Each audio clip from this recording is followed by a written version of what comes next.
కరీంనగర్ జిల్లా హుజురాబాద్ లో ఆర్టీసీ బస్సులో ప్రయాణికులకు పెను ప్రమాదం తప్పింది. రాత్రి జమ్మికుంట నుండి హుజురాబాద్ వెళ్లే బస్సు డ్రైవర్ కు ఒక్కసారిగా షుగర్ లెవెల్స్ తగ్గిపోయాయి. అయినా డ్రైవర్ ఓపికతో హుజురాబాద్ ఏరియా హాస్పిటల్ ముందు క్షేమంగా ఆపాడు. గమనించిన ప్రయాణికులు డ్రైవర్ ను హాస్పిటల్ కు తరలించారు. ఘటన జరిగిన సమయంలో బస్సులో 25 మంది ప్రయాణికులు ఉన్నట్లు తెలుస్తోంది.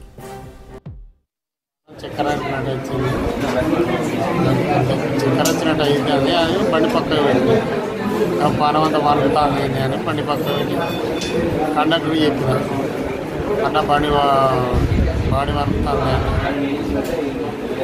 సరే పండుకోని పండుకోబెట్టింది సీట్లు అంటే బండి పక్క పెట్టి పండుకున్న ఆఫ్ చేసి 25 మంది దాకా ఉన్నారు ప్రయాణికులు. వస్తాను నేను జమ్మూ నుంచి ఇక్కడనే ఎస్ఆర్ హాస్పిటల్ లేదా అంటే కొంచెం ఉపయోగపడేగానే పక్కన పెట్టాం. ఇప్పుడు ఒకే ఉన్నది కానీ చేతనైతే లేదు. మాడి వారికి కొంచెం ప్రయాణికులు బస్సు అంతా ఒకే ఉన్నాం, మేము ఒకే ఉన్నాం అంత సేఫ్.